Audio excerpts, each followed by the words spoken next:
បាទសូមគោរពនឹងជម្រាបសួរបង FC នៅក្នុង YouTube ទាំងអស់គ្នាបាទអូខេអញ្ចឹងថ្ងៃនេះវិលមកជួបខ្ញុំបាទដោយរាល់ដងអញ្ចឹងបងប្អូនបាទហ្នឹងហើយអញ្ចឹងថ្ងៃនេះខ្ញុំមកនិយាយតាក់ទងជាមួយនឹង mindset សម្រាប់អ្នក trade បាទ mindset សម្រាប់អ្នក trade អញ្ចឹងចំណងជើងថ្ងៃនេះគឺរឿង trade ណាបងប្អូនបាទកុំចេះតែរមាស់ដៃចុចផ្ដេសផ្ដាសសោះបាទអញ្ចឹងគឺចំណងជើងថ្ងៃនេះគឺបែបហ្នឹងឯងបាទរឿង trade កុំចេះតែរមាស់ដៃចុចផ្ដេសផ្ដាសណាបងប្អូនណាបាទពីព្រោះថាវាអាចឲ្យអ្នកទាំងអស់គ្នាខាតបងធ្ងន់ធ្ងរដាច់គណនេយ្យអីចឹងទៅបាទហ្នឹងហើយអូខេអញ្ចឹងយើងកុំឲ្យខាតពេកយើងទៅស្ដាប់ទាំងអស់គ្នាបងប្អូនបាទថ្ងៃនេះខ្ញុំអត់បានមកចែករំលែកតទៅជាមួយនឹងតិចនិចទេបាទប៉ុន្តែខ្ញុំមកចែករំលែកតទៅជាមួយនឹង mindset បាទ mindset mindset បើយើងនិយាយភាសាខ្មែររបស់យើងគឺមានន័យថាផ្នត់គំនិតឬក៏គេថារបៀបនៅក្នុងការគិតរបស់យើងហ្នឹងឯងបាទយើងគិតរបៀបម៉េចបាទយើងចូលមកប្រឡូកនៅក្នុងវិស័យ trade យើងគិតរបៀបម៉េចបាទយើងគិតជា long term បែបលទ្ធផលរយៈពេលវែងឬក៏យើងចង់បានចំណេញលឿនឬក៏យើងចង់មានលឿនណាហ្នឹងគឺជា mindset របស់យើងហ្នឹងឯងបាទអូខេបាទប៉ុន្តែមុននឹងចូលទៅដល់បាទសាច់រឿងបាទការនិយាយរៀបរាប់របស់ខ្ញុំបាទខ្ញុំមកបង្ហាញតទៅជាមួយនឹងលទ្ធផល trade របស់ខ្ញុំសប្តាហ៍កន្លងមកបន្តិចចុះបងប្អូនណាបាទហ្នឹងហើយអញ្ចឹងលទ្ធផលដែលខ្ញុំបាន trade បាទសប្តាហ៍កន្លងមកគឺជាការតាំង pending order ទុកបាទនេះសប្តាហ៍កន្លងមកគឺថ្ងៃទី30ខែ3បាទហ្នឹងហើយ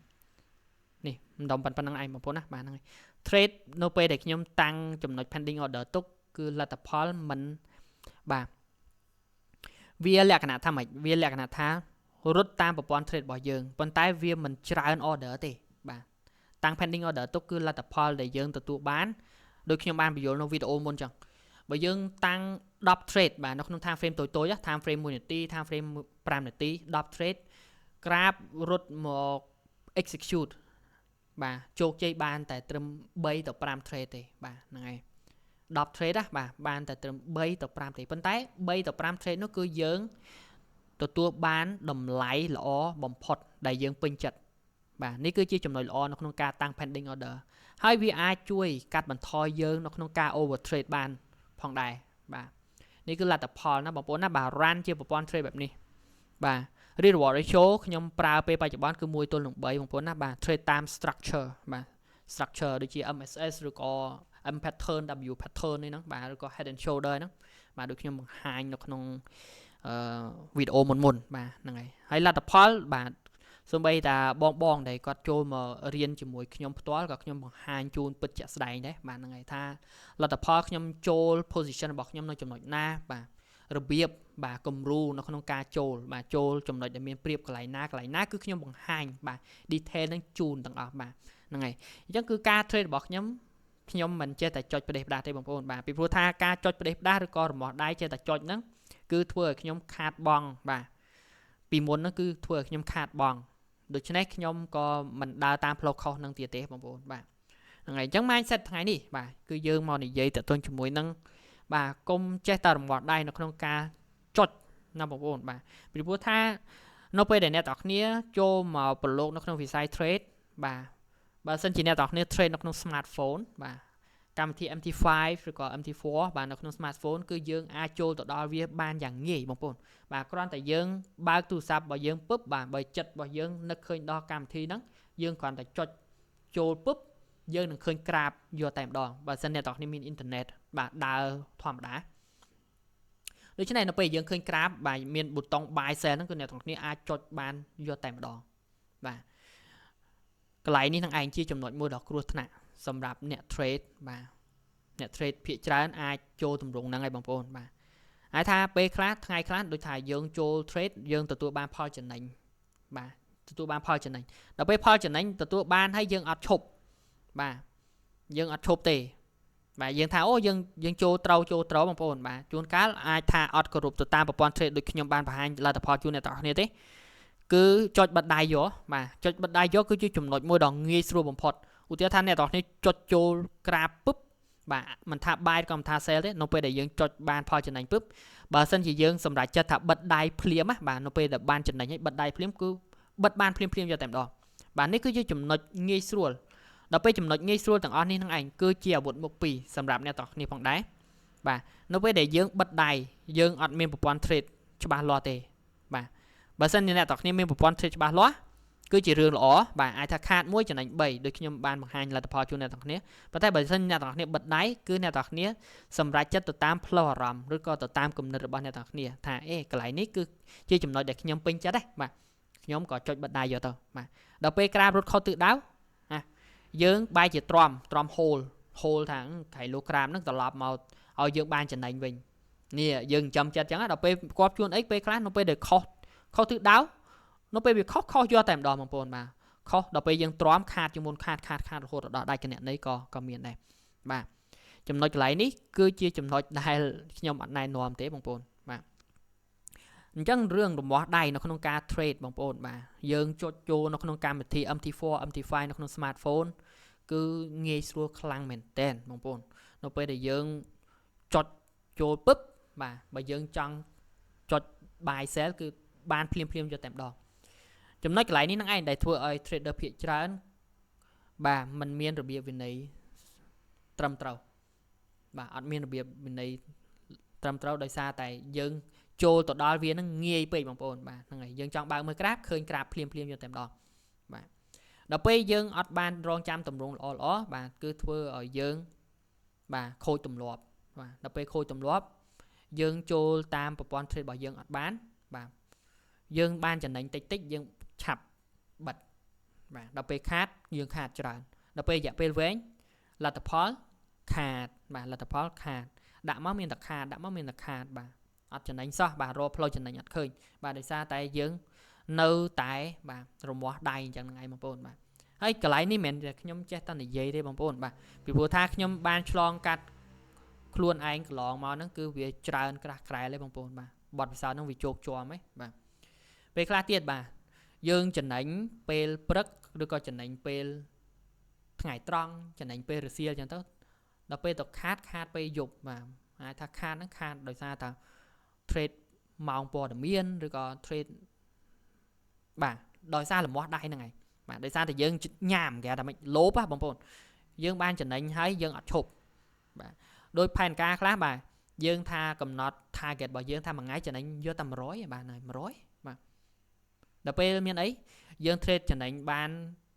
អាចថា$80ជាងឬក៏ខ្ទង់$90អូខេវាអត់តាន់គ្រប់ target របស់យើងបាទគោលដៅរបស់យើងថាមួយថ្ងៃ100ត្រូវអត់បាទដល់ពេលយើងបានចំណេញ$90ហ្នឹងណាបាទនៅខ្វះតែ$10ទៀតទេបាទគ្រប់100យើងក៏លំមាស់ដៃបាទបើកកម្មវិធីបាទបើក MT5 MT4 ឬក៏កម្មវិធី trade របស់យើងហ្នឹងឯង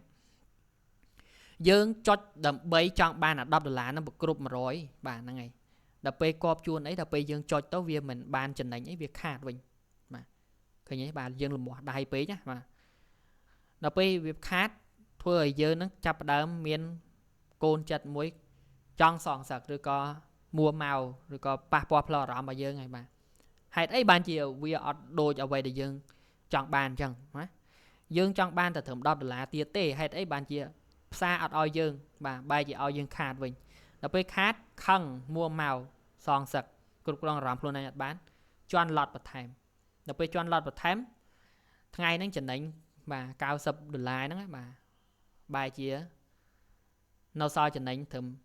$50បាទ$50សុខចិត្តទេបាទហ្នឹងហើយ target 100បាទហ្នឹងហើយគោលដៅ100ដល់ពេលចុចឡើង50ហ្នឹងបែរជាចូលដើម50ទៀតបាទជន់ឡត់ថែមទៀតបាទ$90ដែលចំណេញហ្នឹងបែរជាខាត100បាទហ្នឹងហើយចឹងថ្ងៃហ្នឹងចូលដើម100បាត់ទេបាទអត់សុខចិត្តបាទជន់ថែមទៀតបាទលំមាស់ដៃជន់ថែមទៀតអត់រងចាំទម្រង់ល្អលទ្ធផលថ្ងៃហ្នឹងដាច់គណនេយ្យបាទដាក់មក500ដាច់បាត់អញនេះឃើញអត់ជាចំណុចដែល trader ភាគច្រើនរមាស់ដៃបងប្អូនបាទដូច្នេះបាទចំណុចដែលខ្ញុំលើកឧទាហរណ៍ជូនអ្នកទាំងគ្នាបាញ់មិញគឺជាទម្លាប់មិនល្អឬក៏ទម្លាប់អាក្រក់មួយសម្រាប់អ្នក trade បាទខ្ញុំណែនាំឲ្យអ្នកទាំងគ្នារងចាំចំណុចដែលមានប្រៀបវិញល្អជាងបាទយើងវិភាគក្រាមអញ្ចឹងបងប្អូនបាទរងចាំចំណុចដែលមានប្រៀបតាំងជា pending order ទុកវិញជាការល្អហើយកុំនៅមើលក្រាបគ្រប់ពេលវេលាអីបាទខ្ញុំអត់ណែនាំឲ្យអ្នកទាំងគ្នា នៅមើលក្រាបគ្រប់ពេលវេលាទេបើអ្នកទាំងអស់គ្នា trade អញ្ចឹងខ្ញុំទទួលស្គាល់ថាវា stress ខ្លាំងបងប្អូនបាទវាមានភាពតានតឹងណាបាទបើអ្នកទាំងអស់គ្នា trade បែបហ្នឹងគឺមានភាពតានតឹងខ្លាំងណាស់បាទដូច្នេះបាទ set and forget បាទ run ជាប្រព័ន្ធ trade ដូចខ្ញុំបង្ហាញលទ្ធផលជូនអ្នកទាំងអស់គ្នាជាការល្អយើងតាំងនៅចំណុចដែលមានប្រៀបបាទតាំងជា pending order ទុកណាបងប្អូនបាទអាចថា buy limit បាទនេះឧទាហរណ៍ថាអ្នកទាំងអស់គ្នាមើលក្រាបមាស time frame 1នាទីណាបាទយើងមើលតាក្រាបបាទនេះ time frame 1នាទីនេះយើងមើលតែចំណុចកន្លែងនេះយើងដឹងថាចំណុចណាមានប្រៀបបាទហើយបងប្អូនបាទចំណុចក្រោមនេះបាទមានប្រៀបបំផុតបាទដូច្នេះយើងរៀបចំផែនការ buy ត្រូវអត់បាទចុះចំណុចខាងលើបាទចំណុចខាងលើបាទមានប្រៀបបំផុតយើងរៀបចំផែនការ sell បាទហើយអ្វីដែលខ្ញុំបាន trade កន្លងមកនេះបាទខ្ញុំតាំងតែ pending order ទុកទេបងប្អូនបាទខ្ញុំរងចាំចំណុចដែលមានប្រៀបបំផុតបែបនេះ reward ratio 1:3 time frame 1នាទីបាទអ្នកទាំងអស់គ្នាកុំភ័យឲ្យសោះថាអូក្រាបវារត់អត់ដល់កុំភ័យឲ្យសោះបងប្អូនខ្ញុំតាំង10 order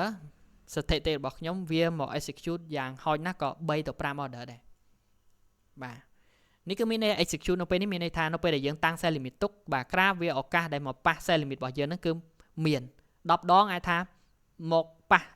បាទ execute ឲ្យជោគជ័យគឺ3ទៅ5 ដងហើយនេះចំណុចដែលមានព្រាបបងប្អូនបាទតាំង buy limit ដូចគ្នាដែរបាទញ៉ាំបាទ time frame ទូចគឺវាអាចរត់មកដល់ដូច្នេះអ្នកនរគ្នាកុំភ័យខ្លាចថាអូក្រាបរត់អត់ដល់តម្លៃដែលមានព្រាបគឺជាចំណុចស្លាប់រស់សម្រាប់ trader បាទហើយយើងតាំង reward ratio ទុកដូចខ្ញុំបានបង្ហាញជូនបាទវីដេអូមុនដដែលខ្ញុំនិយាយដដែលបងប្អូន reward ratio តាំងទុកទៅបងប្អូនបាទកុំខ្វល់ខ្វាយច្រើនពេកបាទនេះ1:3បងប្អូនណាបាទនេះ run ជាប្រព័ន្ធបាទ1:3បើវាប៉ះមកលើបាទ sell បាទ sell limit របស់យើងត្រូវបានបើកហើយបាទហ្នឹងតម្លៃបច្ចុប្បន្ននេះបាទប៉ះពុបបាទ1:3បាទរត់ដល់អត់បាទបើរត់ដល់អូខេយើងទទួលបាន3ដងដូច្នេះនៅពេលដែលយើងទទួលបានផលចំណេញ3ដងគឺមានន័យថាយើងមានឱកាស3ដងសម្រាប់ trade ឲ្យបាន1:3ហ្នឹងគឺបាទមានឱកាស3ដងទៀតបាទយើងគិតបែបនេះវិញបងប្អូនបាទខ្ញុំណែនាំអ្នកទាំងនេះគិតបែបនេះវិញបាទ reward ratio 1:3បើយើង TP បានម្ដងមានន័យថាយើងទទួលបានផលចំណេញ3ដងនៃហានិភ័យរបស់យើងក្នុងមួយ trade ហ្នឹងដូច្នេះគឺយើងមានឱកាស3ដងទៀតបាទដើម្បីទៅ trade បាទ reward ratio 1:3សារជាថ្មីចំនួន3ដងថែមទៀតបាទខ្ញុំឲ្យអ្នកទាំងគ្នាគិតបែបនេះវិញបាទយើងរងចាំចំណុចដែលមានប្រៀបមិនថាតម្រង់បាទ MSS ឬក៏តម្រង់ផ្សេងទៀតទេបាទឲ្យតែមានប្រៀបបងប្អូនបាទរងចាំទុកចោះបងប្អូនបាទតាំងជា pending order ទុក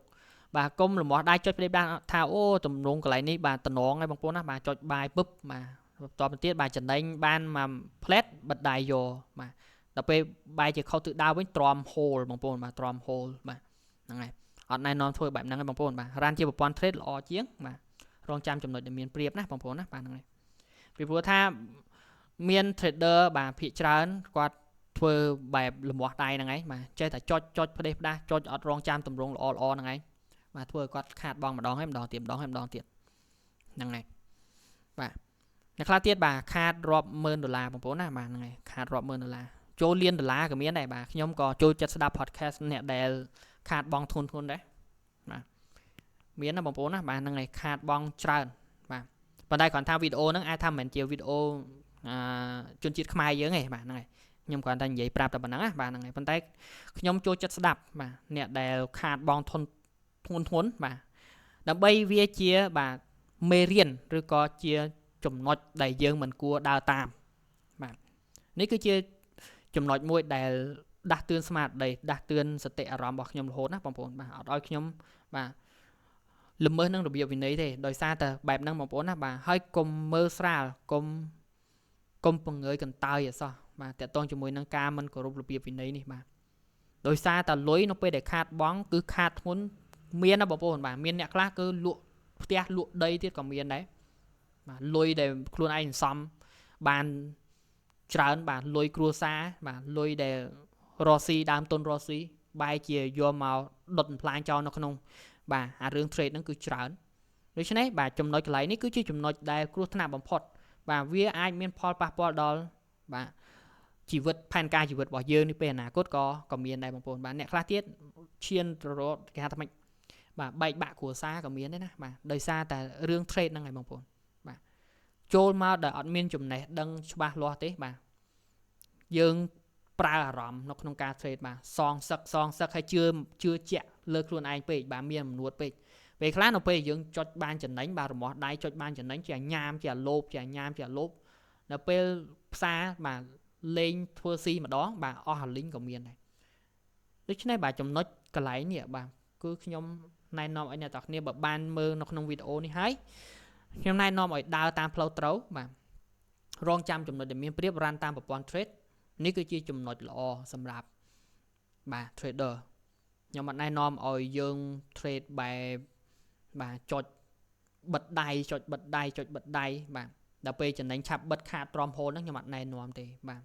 ហើយកុំព្យាយាម trade ញឹកញាប់ពេកបងប្អូនចំណុចកន្លែងនេះបើអ្នកទាំងគ្នារមាស់ដៃនៅតែចុច trade ញឹកញាប់បាទ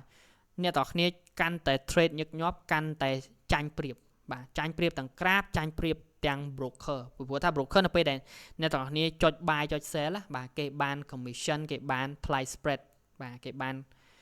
និយាយចឹងនៅពេលអ្នកទាំងគ្នាចុចកាន់តែញឹកប៉ុណ្ណាគឺគេទទួលបានអត្ថប្រយោជន៍ហ្នឹងក៏ច្រើនទៅតាមដូចគ្នាបាទសុខចិត្តបាទបកមក trade style បាទរងចាំតម្លៃដែលមានប្រៀបឲ្យតាំង pending ទុកជាការល្អជាងរ៉ានតាមប្រព័ន្ធ trade បាទនេះគឺខ្ញុំនិយាយដដែលទេបងប្អូនបាទតែប៉ុណ្្នឹងឯងបាទអត់មានអ្វីស្មុគស្មាញទេហើយយើងរងចាំទម្រង់នឹងឲ្យបានគោរពទៅតាមផែនការរបស់យើងឲ្យបានបាទបើយើងតាំង TP SL ឲ្យវាហើយបាទមុខជាតបុក SL ឬក៏មុខជាតបុក TP បាទតាមផែនការដែលយើងបានរៀបចំទុកអ្នកទាំងអស់គ្នាកុំភ័យខ្លាចអសោះថាក្រាបនៅពេលដែលយើង trade 100 ដងដឹងតែ SL 100 ដងខ្ញុំអត់ជឿទេបាទលទ្ធផលដែលខ្ញុំបង្ហាញជូនអ្នកទាំងអស់គ្នាបាទឃើញស្រស់ហើយបាទនៅពេលដែលយើងតាំងហើយគឺវាតែងតែតបុក TP ឬក៏តបុក SL តាមអ្វីដែលយើងរៀបចំទុកឯងបាទកុំសង្ឃឹមថាវាបុក TP បានរហូតណាបាទហើយក៏កុំសង្ឃឹមថាកុំគិតថាវាបុក SL រហូតក៏អត់មានដែរវាតែងតែបែបហ្នឹងបងប្អូនបាទវាតែងតែឆ្លាស់គ្នាបាទលទ្ធផលអាចថាឆ្លាស់គ្នាទៅវិញទៅមកប៉ុន្តែបើសិនអ្នកទាំងគ្នាគិតបែបនេះវិញនៅពេលដែលខាតយើងខាតតិចឃើញអត់បាទដូចថាខាតតិចប៉ុន្តែចំណេញម្ដងចំណេញច្រើនមកវិញដល់ពេលយើងទូទាត់គ្នាទៅបាទចប់សប្តាហ៍ឬក៏ចប់ខែយើងបានចំណេញហើយបាទខ្ញុំឲ្យអ្នកទាំងគ្នាគិតបែបនេះវិញហ្នឹងឯងបាទអូខេបាទអញ្ចឹងវីដេអូបាទសម្រាប់តាក់ទងជាមួយនឹងនិយាយតាក់ទងជាមួយ mindset ថ្ងៃនេះគឺមានប៉ុណ្ណឹងទេបងប្អូនណាបាទចាំយើងជួបគ្នាទៀតនៅវីដេអូក្រោយបាទអញ្ចឹងវីដេអូដែលខ្ញុំបង្ហាញជូនអ្នកទាំងគ្នាបាទមានតែតាក់ទងជាមួយវីដេអូ trade ទេបាទបើអ្នកទាំងគ្នាយកចិត្តទុកដាក់រឿង trade បាទអ្នកទាំងគ្នាចូលមកមើលតាមដាន channel របស់ខ្ញុំគឺត្រូវហើយបងប្អូនបាទហ្នឹងហើយអូខេអញ្ចឹងថ្ងៃនេះមានប៉ុណ្ណឹងឯងបាទសូមជម្រាបលាទាំងអស់គ្នាបាទ